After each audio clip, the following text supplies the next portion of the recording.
یہ بہت بڑی اجتماعیت، بڑی طاقت ہے اپنے یہاں،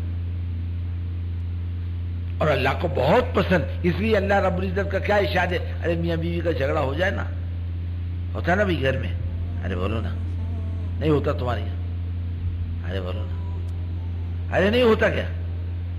کوئی نہ ہاں بولتا، کوئی نہ بولتا. ارے کچھ تو کچھ باچا باچی تو ہوتی کہ نہیں ہوتی؟ بڈھا بڈھی میں جھگڑا نہیں ہوتا گھر میں؟ ہوتا ہے، حالانکہ 40 سال کے ساتھی ہیں. یہ تو ہونے والا ہو گیا، بڈھا بڈھی میں جھگڑا ذرا تیز ہو گیا. بڈھی چلی گئی یا بڈھی نے ہکال دیا بڈھی کو، یا بڈھی خود چلی گئی ناراض ہو کے، میں چلی میرے ماں کے گھر. ہاں گئی نکل کے. اب جوڑ کی کوئی شکل نہیں. اب شریعت کیا کہتی ہے کہ ایک آدمی یہاں کا، ایک آدمی یہاں کا، ایک بڈھے کی طرف سے اور ایک بڈھی کی طرف سے. اب دونوں کو ملاؤ، جاؤ ملو. اب گئے بڈھی کے پاس، کیوں نکالا؟ تو کیوں آئے؟ انہوں نے کم وقت کا ناز جائے، اس کا باپ ایسا، اس کی ماں ایسی، وہ مجاڑ صورت کا، وہ کالی صورت کا، وہ بھینگی صورت کا. ہاں عورت گالی دینے میں امام ہے.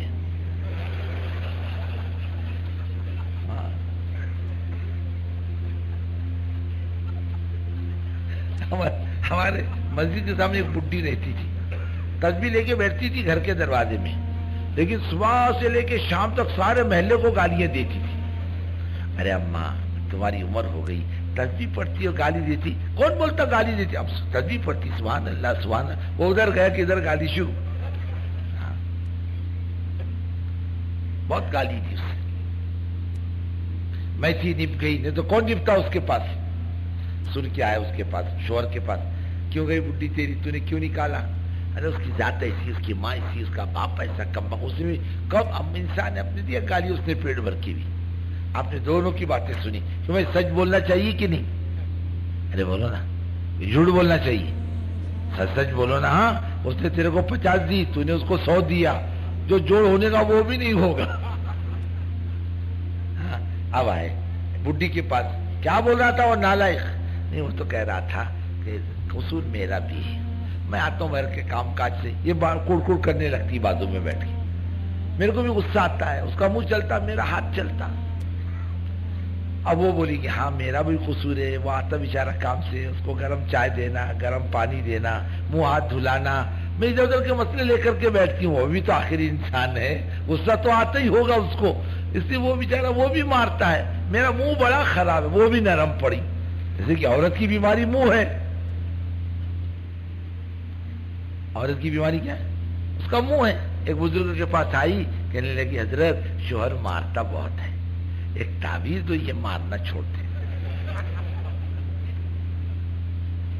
سمجھ گئے اس کی بیماری کیا ہے؟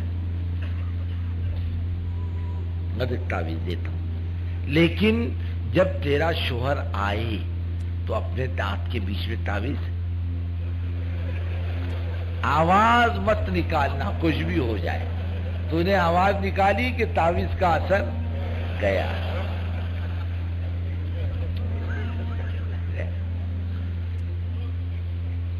اب اس نے دیکھا، ارے کہاں مر گئی کم بخت، دکھتی نہیں، ارے کہاں ہو گئی. اس نے 2-4 مرتبہ بگڑا، گالی دیا. یہ اندر سے کھول تو بہت رہی ہے، منہ نہیں کھولتی. کھولا تو تعویذ کا اثر جائے گا. آج دن جھگڑے ختم ہو گئے. اب آپ نے معاملہ صلح صفائی کروا لی اور دونوں سے ملاقات کروا لی. فرماتے ہیں یہ جھوٹ جو جوڑ دے اس سچ سے بہتر ہے جو فتنہ پیدا کر دے. اللہ کو جوڑ پسند. اللہ کو کیا پسند؟ ہاں جوڑ پسند. اللہ کو توڑ پسند نہیں.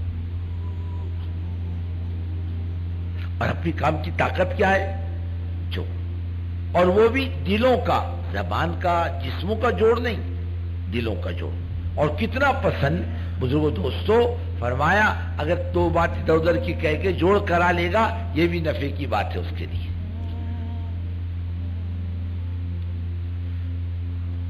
ایک یہ اس میں جوڑ اور اس کو سمیٹنے کا مزاج بنائے.